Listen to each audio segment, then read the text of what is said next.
Hi everybody. As you know, my name is Lynsey, and today I'm going to be giving everybody my testimony, and here we go. Okay. So, from the beginning of my life, it was meant to be difficult. As it started out, I was locked in a room as an infant to pretty much fend for myself and watch Disney movies while my mom and her boyfriend were in the next room, getting high. Well, at one point, we left from Vegas and we came back to Georgia. And that's when I started going around my family again. And, by the age of 4, I wasn't potty trained. I wasn't talking. I was still sucking on a pacifier, you're not supposed to be doing that as a kid that's 4 years old, well, from my point of view. And that's when everybody around me started helping me, and I became an actual kid. I was able to do what kids do and be able to be myself. Well, then I was taken away from that all over again, and I was put back into an adult world, and I had to grow up all over again. My mom went from bad relationship to bad relationship, and it just was always bad. I remember one time, one of her boyfriends, he was a very abusive man, and you got this, baby. You got it.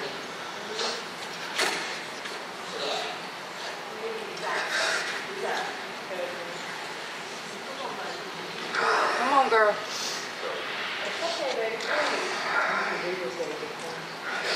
And I remember my aunt and my uncle were staying with us at the time with their kids. And I was already used to them arguing, and I knew what was going to happen after they argued. So I kept telling them, can y'all please go in the room and make him stop? He's going to hurt her.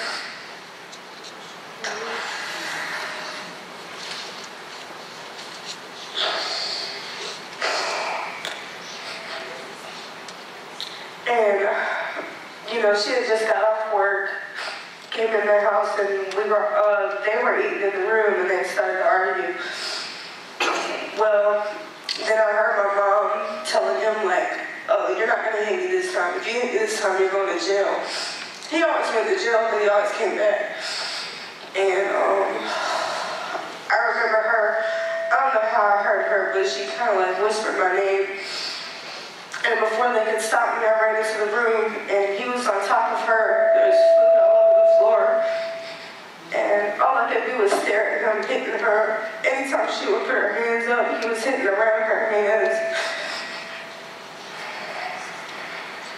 And I just kept screaming at him, asking him why he was hitting her, why he was doing this to her, and begging him to stop. Well, when he finally stopped, he just looked at, he wasn't even looking at me. It was kind of he was more looking just past me, But, he just looked evil. And, my mom was covering her face with her hands. And when she finally moved her hands, I couldn't look at her because, her eyes were swollen black. Her nose was bleeding. Everything pretty much was bleeding or swollen. And that's where it all changed, because that was the worst he had ever done. There was nights where I was sitting there and I had to hold my little sister and lock the door because he was choking her while we were sleeping, and we would wake up to her crying and telling him to get off of her, but he would never listen. And it got to the point to where before all this happened, I was so tired of having to just sit there and do nothing that I would go out on the front porch of our trailer and scream. I just screamed until the cops got there. And it never helped because he would always just come back. It never changed nothing. And I feel like it just made it worse. Having to see that and hear that, it made me grow up really fast. Well, after my mom dealt with all that. She had to get put on pain medication, narcotics pretty much, opiates, stuff like that. She started taking them, and it developed into an addiction. And that's when I began to see my mother, her whole personality, her whole demeanor just changed and diminished in front of me.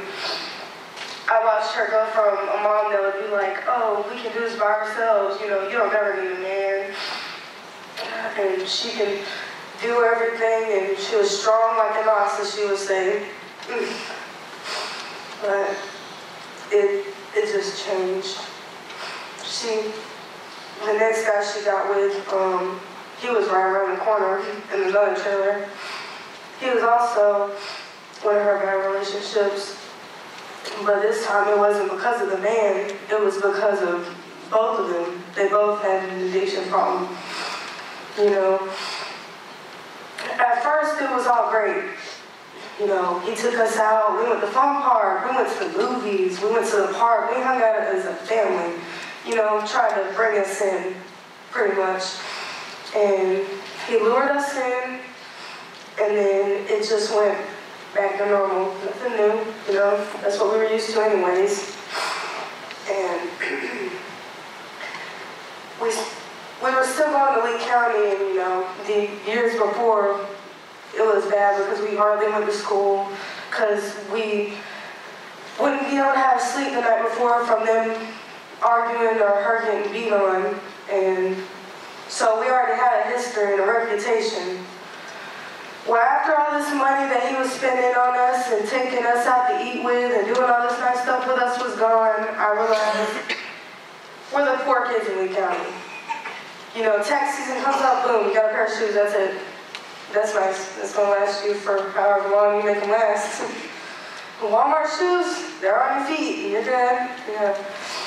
You know, and I remember where, you know, we wouldn't have nothing in the fridge except for beer.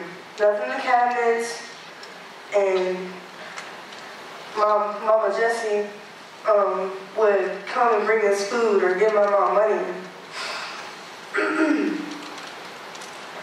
I remember one time that she called my mom, and she was trying to get us some food, and she wouldn't come because she didn't have no gas. But then if somebody said they had a pill, or they had something for her to get high on, oh, she was there, she's gone. You know.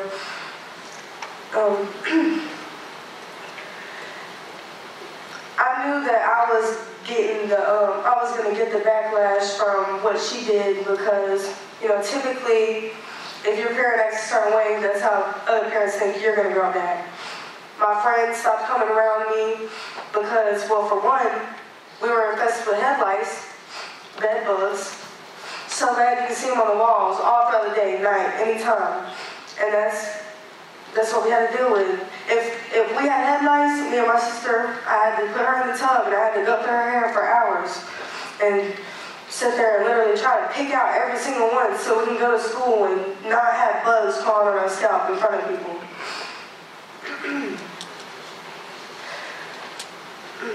That was the point. I didn't realize it, but I was growing up, and I had to take care of me and my sister. It wasn't just fending for me no more. It was for the both of us. I had to put my big girl panties on, do what I had to do. Well,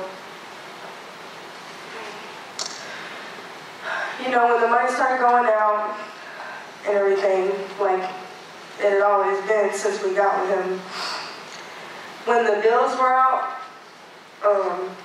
you know, water, they would steal from the neighbors, put a hose on their trailer and put it on our trailer. And that's what even made it harder for me to keep my friends, because they're stealing everything from everybody. Why would they want their kids to be around that? Nobody wants their kids around that.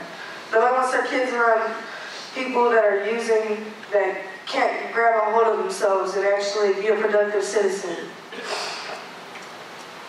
You know, people always try to help, but then they made it so hard for people to want to help us, because how can you help somebody if they don't they're not trying for themselves neither. They got these kids, but there's only so much you can do for them, you know?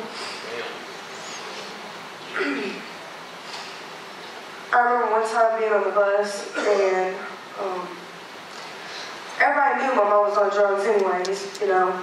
But she got pulled over on Highway 19 at the Wendy's, and everybody looked, and they see my mom getting arrested, and the car surrounded with cops, and they're like, oh, Lynsey's mom had a drug bust. And I had to sit there on that bus and listen to them kids keep saying that, and keep saying that, and keep saying that until I got off the bus. It just made my life so hard. I looked raggedy at school, you know, I was hungry, but I always made sure my sister was okay though, you know, she always had something. Well, it got to the point where they couldn't steal no electricity or water no more, and we lost the trailer. It was infested anyways, we needed to get out of it. Well, you know, we moved to Superior Creek, and Superior Creek Lodge, y'all know this, I'm sure? Slapping, yeah, okay. Well, when we moved in there, you know, everybody's seen it as a crack motel. I'm getting on the Lee County bus to the crack motel now. That's fun, you know. But then it got to the point where I didn't care. Because I was making friends, I was taking care of me and my sister. And the friends that I had out there were going through what I was going through. So we just clicked. It was great. But I didn't realize that I was starting to hang out with people that were too old for me. And I was trying to be grown when I wasn't completely grown. I was grown enough to the point where I could take care of my sister, you know, but I wasn't grown enough to the point to where I could hang out with these teenage adults. Well, this is where I realized that I messed up trying to hang out with grown folks, okay? Learn my position real quick. We were hanging out on the balcony, talking outside. We had a curfew anyways, but I don't know, listen to curfew. So we was all chilling, talking, and this drunk guy, or whatever, I don't know what he was on, but he walks up and he starts just slamming out vulgar words towards us and all this and that. And you know, my friends all sitting there like, I'm just gonna let him talk. He said one word that he messed up with. One word. And as he walked down the street, underneath the bridge off of, I don't even know the street, but underneath the bridge, they got in their car and they hit him with the car. I'm on the balcony, my friends were in the car, they hit him in the car, and I didn't know what to do. I'm sitting here staring like, I'm so shook and I can't talk. I'm just sitting on the balcony like, I just watched that man get hit by a car. What am I going to do? And then I thought about, I got to think about my safety. They just hit him with a car, what they going to do if I snitch? So I did what I thought was best and I kept my mouth closed. I don't know what happened to the dude, but I know they didn't get in trouble. I didn't say nothing. I kept going about my business. And it was already to the point to where the people were already threatening to throw us out because my mom and her boyfriend were arguing. So they was like, y'all can't keep doing this. Y'all gotta stop. So I chilled for a minute, and then one night they got real drunk and started yelling outside the room. And then that's when I was like, okay, you know what? Me and my sister gonna go. We're gonna go with our godmom, and y'all can stay here, I guess. But then I got my mom to come. He gets mad. He grabs a chair off the balcony and throws it at the windshield of the car. It almost shatters in my whole face because I'm in the front seat. I'm shaking. I'm shooken up. I'm sitting there getting out of the car screaming and yelling at him. You know, just all of it. All of everything I could think of was going at him at that moment. The cops get out there and, you know, they're arresting him. And then the ladies come that own the lodge and was like, okay, y'all can't stay here no more. You and your kids gotta go. We ain't got nowhere to live, and that wasn't gonna do. So, me trying to provide, because my mother wasn't doing it, I asked my friends. I was like, can we stay with y'all? And they let us stay until my mom got a place. We weren't allowed outside. The lady said that if we were outside, that they was going to kick us off the property. So we had to stay in the motel room unless we were getting on and off the bus. So once we got our apartment, it was okay. It was okay, just okay. Because we didn't have nothing, because everything got ate up with bed bugs or head mice. But we had a place, and it looked like a house, so it was really nice. You know, I'm sitting here like, well, we got a house, we good. Yeah, look at that. So they're, you know, feeling good. I start going to radio. Everything's great. It just feels good. You know, I feel like things are going good, they're changing. I'm being a kid, not having to provide, you know, finally being a kid. Well, boom, changed again. Nothing new. She came up to me one day after school when I was outside playing with my friends. I'm like 12 or 13 now. And she goes, so Lynsey, I need your help. And I'm like, what you want now, woman? Oh, what? She goes, should we keep the apartment or the car? I just looked at her like, are you serious? Are you kidding me? You gonna ask me this? I'm like, the car, we can sleep in it, we can drive around in it, we're good. Just thinking productively, trying to, more efficiently, you know, trying to get places. Get her on her feet too. Not just thinking about me and my sister, thinking about her too. Trying to make decisions that no teenager or child should be making. Worrying about, well, are you going to pay the bills for the car? So if we do sleep in the car, what are we going to do if we don't have no gas? We're going to have food? Because you couldn't afford food in the house, so what are we going to afford in here? You're saving all this money, but where's it going? And, you know, thinking back, I realized, like, when I was like 10, I was finding paraphernalia all over the house. Walked in my mom's bathroom once. There's a meth pipe right there, boom. Seeing that, 10 years old. That's great to see, you know. Leave the imprint in your head. You'll always see that, no matter how old you get. Found needles, you know, found a whole bag of needles. Like, why do you need this? What the heck? Like, you're not sick. Seeing her withdrawal. Lay in the bed, do nothing, scream and sweat, and just lay there and cry. And I'm sitting there like, I should be the one crying. You lay in the bed like you're sick. What's the problem?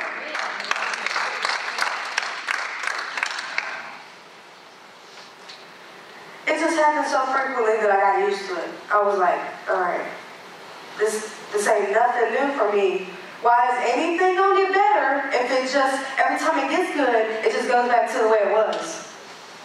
We were all just happy a few minutes ago. Now look at where we're at. We lost our house again. What's going to be different if we sit here and just live in this car? We're going to lose the car. We're going to be homeless.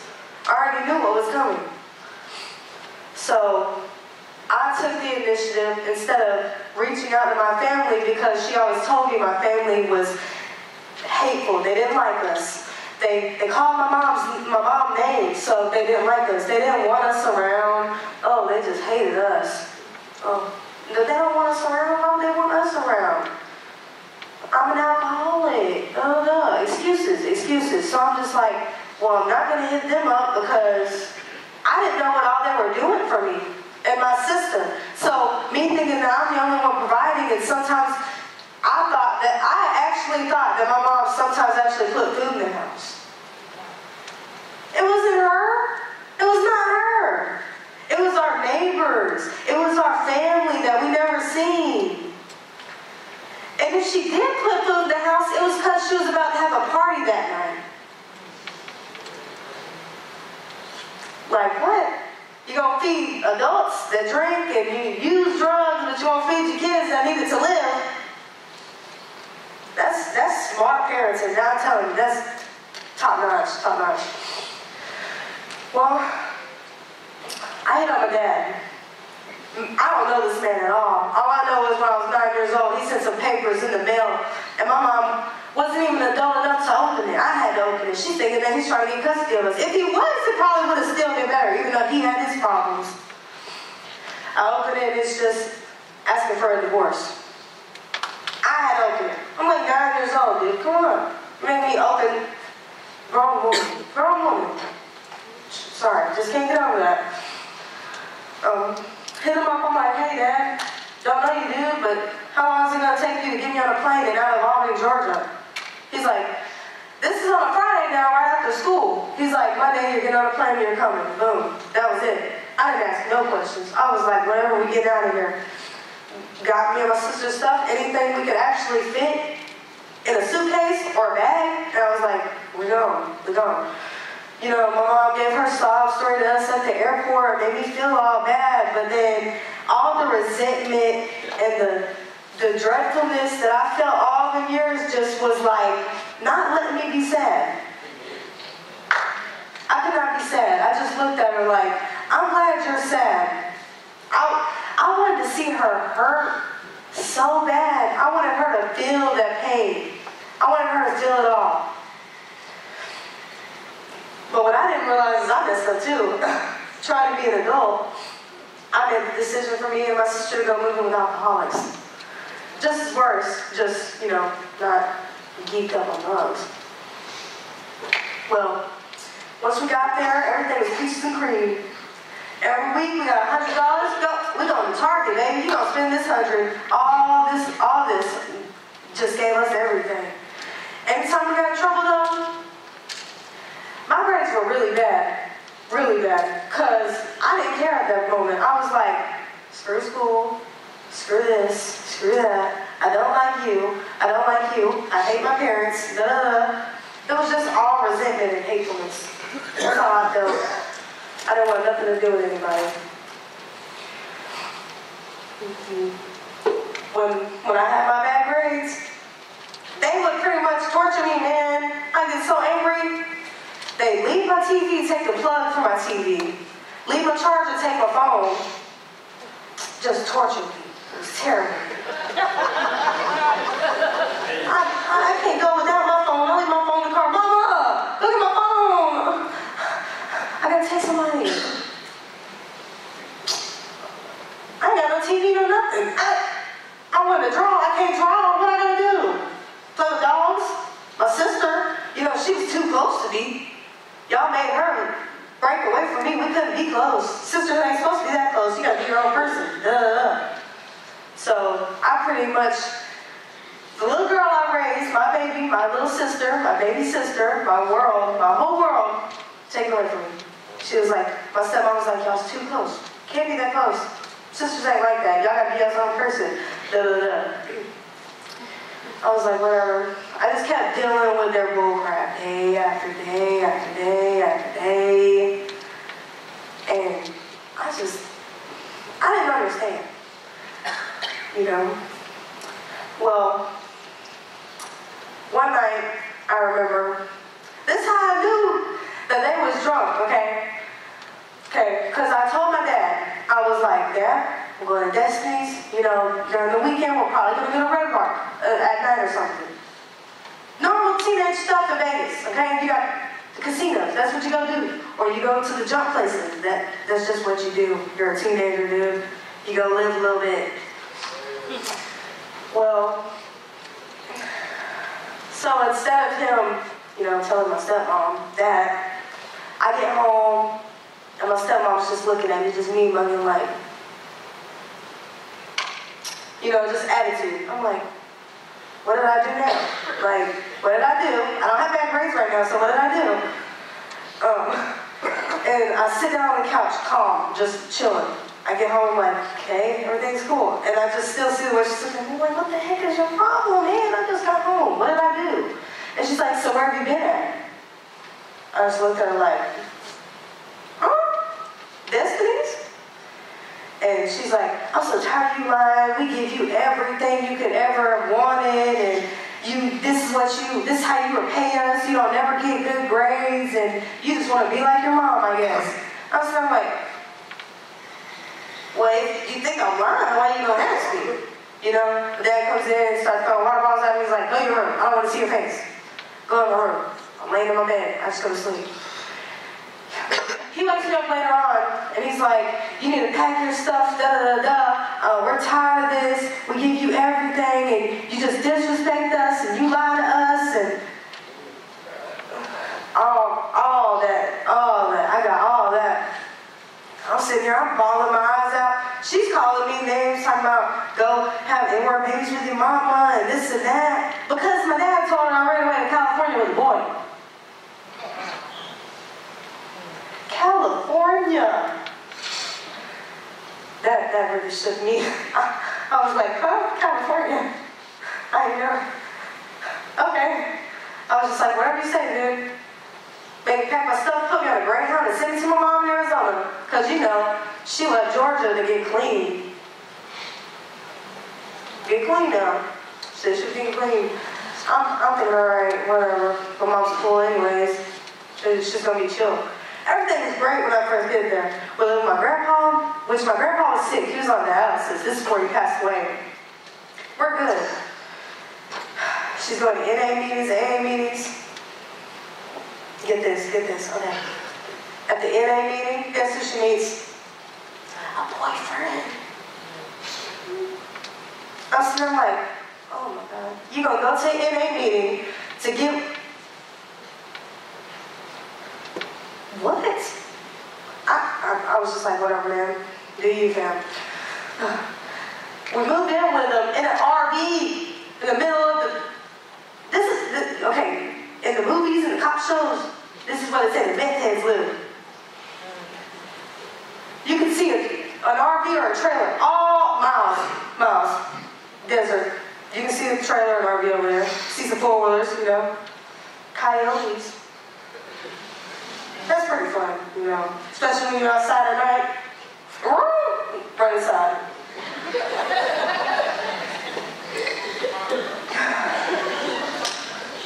I'm thinking, all right, he's cool. He's all right. He's got a little girl. He's not wanting to go back on that path. We're good. Well, I watched her go from clean to using again. And I was like, and I knew when my mom was high because she got real loud, real aggressive. I'm sitting there like, oh, you're doing too much. I didn't do nothing wrong, and you just yell for no reason. Sit down, calm down. You need some water? And then he would try to parent me. It's the fact that I thought he was okay, because, you know, I can handle myself. You weren't a parent before, so don't try to get him and you to parent me at the same time now. You made me grow up. I grew up. What you want from me now? You want me to child down? No. No. So I stopped. I didn't go to school. I didn't like my school. You know, I started ghetto country. That was funny. I started ghetto country. I was like, okay, that's fine with me. I just won't come to y'all school. When I did go to school, I hated it.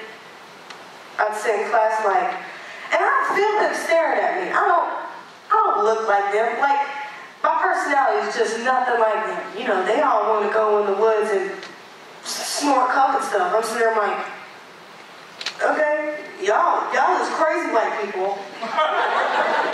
Like, I'm used to white people that's crazy. That's my family. But y'all is crazy.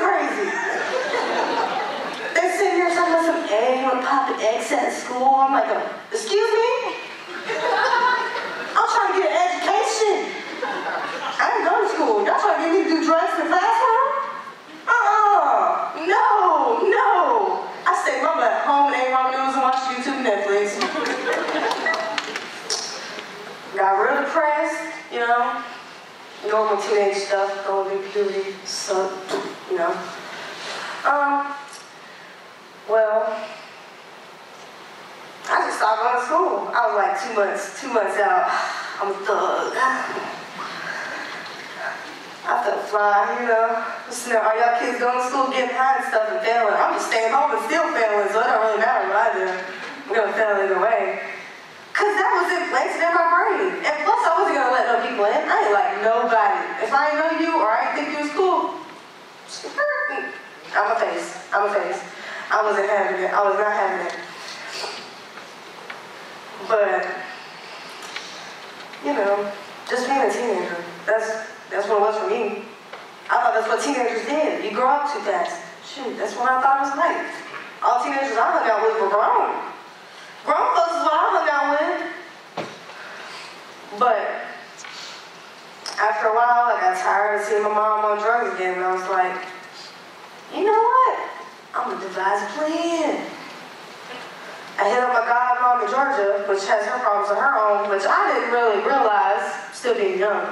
I'm like, you know what, Mom? Put me on a plane. I'm gonna go to Georgia. I'm out of here. She sends me to my dad's for a night and take me to the airport and everything. You know, he didn't talk to me at all. At all. He still don't talk to me. I only got one word out of him, and that was a hey on the phone with my sister a couple months ago. And this has been 3-4 years now. Get on the plane and I land in Atlanta. Then I realized I'm real stupid, y'all. I'm sitting there, I'm in the airport, I'm like, so who's gonna come get me? Looking around and nobody's in the airport, this lady's crap. Got a few people sleeping over here, I'm like, you know what? They look cool, let me go sleep with them. Go sit over here. I'm like, so y'all stuck here too? They're like, yeah, I'm waiting on another plane. I'm like, I'm waiting on a ride to Albany. Thank God somebody was in Atlanta that I knew, which was my friends from Superior Creek, and we're bad with y'all, they're good ones. I did make some good friends. And they picked me up, and thank God their parents were moving from Atlanta back to Albany because that was my way down. I was like, boom. Everything's going good. I was like, got way out of here, stayed there for 2 weeks. Uncomfortable as crap, y'all. I'm telling you, I felt like I was living with strangers. Thank God my friends were there because the family was weird. Their cockroaches were their friends. I'm sitting here, and I'm sitting on the couch, and the cockroach come up on the cushion beside me like, hey fam, I'm watching TV too, shut up. I'm sitting here, I'm like, you're scaring me, you're getting too close. Just chilling on the cushion. I'm like, the cockroaches sit with y'all, and y'all do nothing, you just look at him. He's sitting there like he's a house pet. Man, I'm telling you, it was uncomfortable. When I say sleep deprived, I was sleep deprived. And it wasn't because of depression or nothing. Just sleep deprived because I didn't want no cockroach crawling in the ear or my nostril or something. Having babies. Coming. Y'all, I wasn't having it. I was like, okay, we gotta go. I got my little bag. Let's go. Whew. I wasn't having it. Got the Albany. Stayed with my godmom. I'm like, I hate this job. Like, after I left it all, I was like, I realized when I left, why did I come back? Oh, I realized they both bad anyway, so it don't really matter where I go. Negativity was my middle name. Son, I was done with that negative. Slap you on the forehead with negative. I didn't care. Stayed with her for a while. She was doing what she was doing. Alcohol, drugs, arguing with a man, baby daddy issues, normal. I was like, you gonna put me in school? I've been here for 2 weeks, and I ain't been in school yet. I know I've been in school out here. So, I want to do better for myself this time. Tired of getting talked down, But then again, I didn't. I was still the old me a little bit. I was like, still want to go to school though. I want to see my friends I grew up with. And that's when Mama Jess, right here, the one that adopted me, the great mama, she came and got me. She was like, oh, come spend the night with me. My grandma came with her. They was like, come spend the night. Come on. I go spend the night. This lady gonna trick me into living with her forever.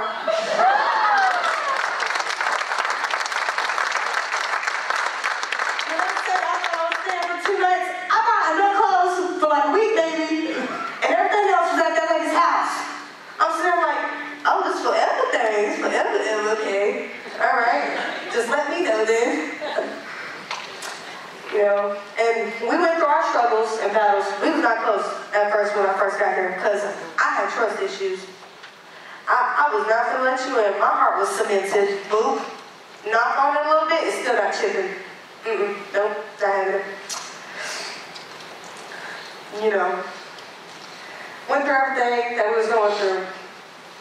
Hardships and everything just brought us closer. And I mean close, like I tell that woman anything. Amy and everything, like she know everything. Everything. Even when I don't tell her something. Everybody at school knows her. Got teachers coming up to me that I don't know. I don't know these teachers that come up to me, they're like, how's your mom, baby? I'm sitting there like, who are you? How do you know my mom? I don't even know who you are.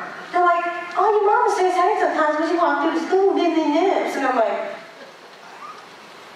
introduction or something?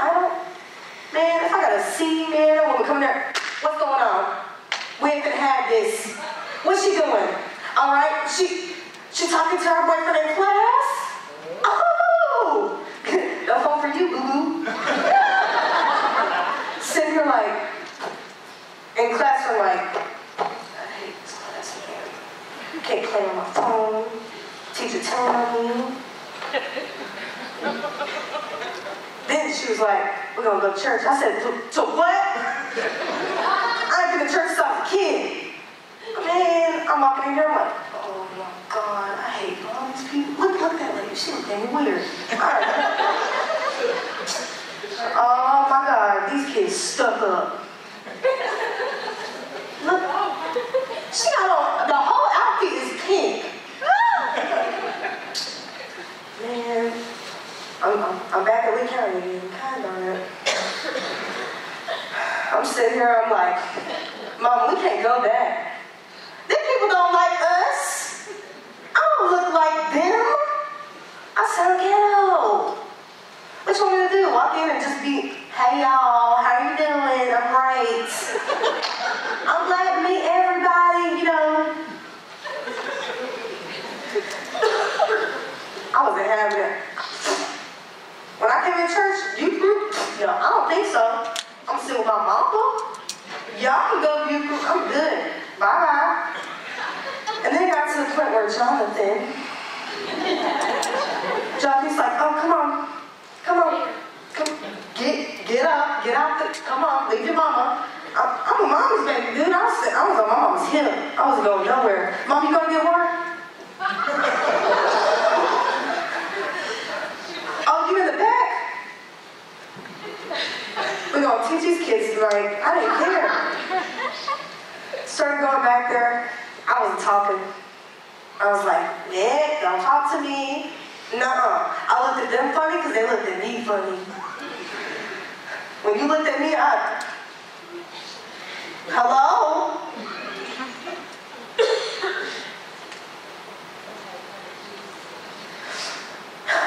Then everybody, including Pastor Mark, they all got me in the room. We love you. You know, the whole, we're a family.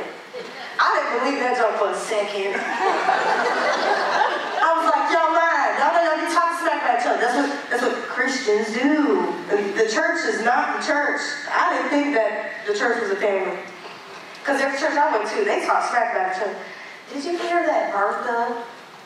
She smacked her daughter the other day, and I just didn't know what to do. I was like, oh my God, don't do that. That is terrible. I'm calling these facts. Like, I wasn't used to that. And I'm sitting there like, all right, I'll see what happens. I'll see what happens. I start coming. I start talking a little bit. You know, being me, getting comfortable, coming out my little shell, flapping wings. Well, then we really became a family.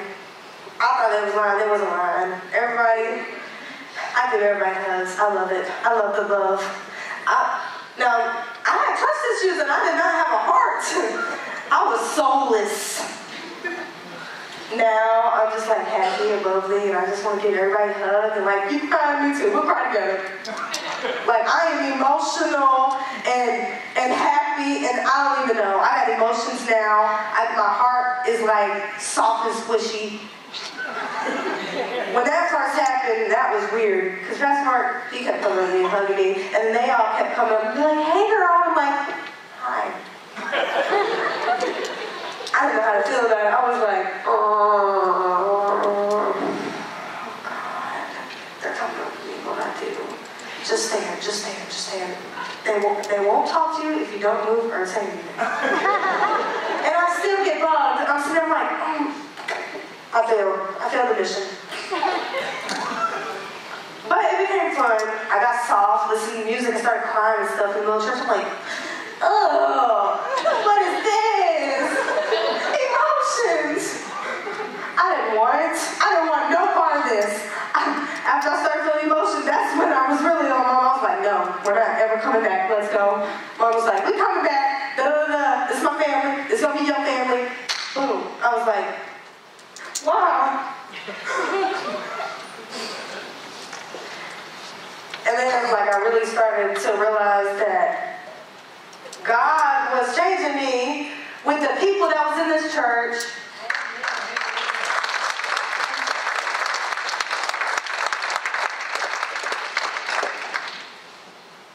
I felt really weird, y'all. Like, it was weird. It was freaking me out. I didn't like feeling emotions. But it felt good to know that people loved me, even though they didn't like know me. They didn't know my past, and it felt good. I was like, oh, this is great. I just started getting happy and just knowing everybody. And I realized like being negative and telling myself that I didn't need to go to church, like, you know, saying, I don't need to go to church, I am church. I don't need Jesus in church. Jesus in me. But you don't do Christian like things because you're not going to church and you don't have the Word of God in the system. Just saying. Well, I was not perfect, y'all. Nowhere near it. Nowhere near it. And I'm not perfect now. But I'm almost where I need to be. Just still working on it a little bit, you know. Still kind of chipping away at the old me. She's still there. She's trying to scratch her way out sometimes, you know. I have to push her out, like, get your butt back in there and shut up. We ain't got time for this right now. We got things to do. And you know, my past was really hard on me. It was really hard, you know.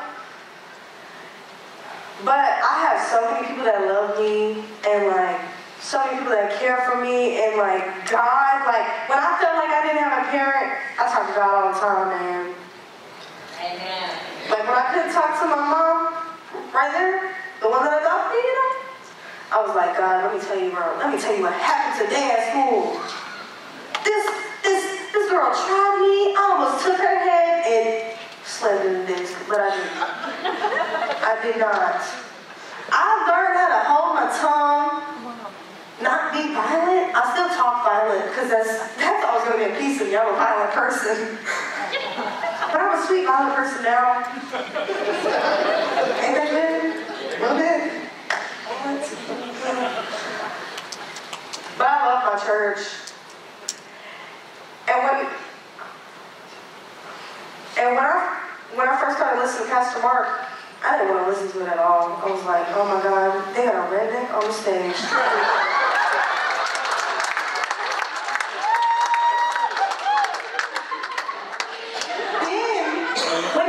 Shouting out, freaking out. He's like, hey, y'all. I'm like, all right, you're a little too loud. Turn down, y'all. He scared the crap out of me when he started shouting. I'm like, you can feel Jesus, but you need to hop down and chill there. We feeling Jesus too. Whew. But then I started listening, because at first I was like, oh my God, what's he talking about now? What? Saying something about some shoes or something? What? I ain't gonna listen. Bro, I wasn't having it. Then he started telling his testimony and about how he was a kid and how he went through some of the stuff I went through. I was like, oh, he's not just a redneck no more, y'all. He's not just a redneck no more, he's my twin. I started relating to him a lot. Like, I was like, gosh darn it, look what you done did, Jesus. Gosh, oh my gosh. Talking about his mama. Talking about his mama on stage. I was like, I could never. Look at me now. And my daddy. Talking about my mama and my daddy. Oh my gosh. When he was doing this, I was like, your mama should smack you, boy.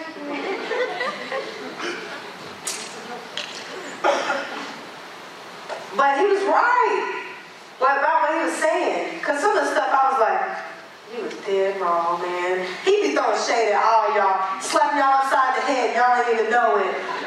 Y'all gotta listen to this man. He be smacking you. I was sitting like, this man just hit me with a whole palm tree.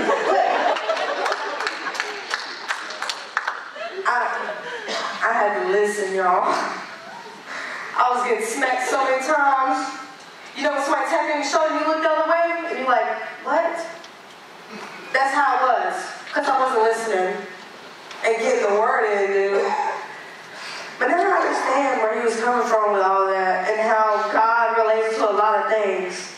Because if I didn't start going to this church and everything, I would not be the person I am. I would not be graduating this year.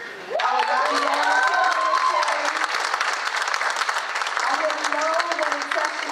to have a family, and I got 3 little brothers. God ain't prepared me for that. Man, oh my God, and we share a bathroom? Y'all know what it smells like?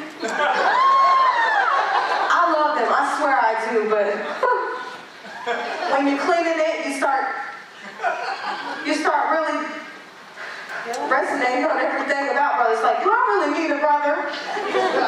Do I really? Mom, we could sell them and get like a Corvette or something.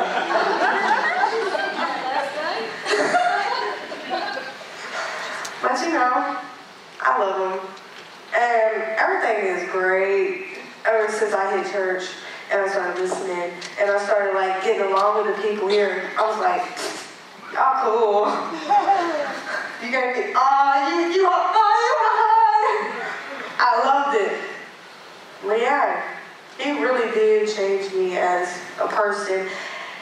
And he got me over my past. Like, okay, at first when I got up here, I was like, oh my God, I'm finna cry this whole time, and whoo, y'all trying to kill me. You did an awesome day.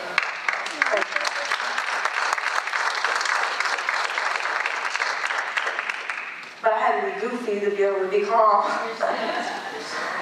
Oh man. I still feel a little like, woo, jittery, shaky. I'm shaking a little bit. Y'all can't tell, but I'm shaking. But, and you know, this is a verse that Pastor Mark told me, and I really love this verse. Revelation 12:11. They overcame him by the blood of the Lamb for the word of their testimony. And I'm really, really glad that he got me to do this because as I was writing out, like when I tell y'all I wrote all this stuff down, I turned it down a lot for y'all people. Y'all gonna be happy. I had to harm myself to do this, but the healing felt so good, y'all.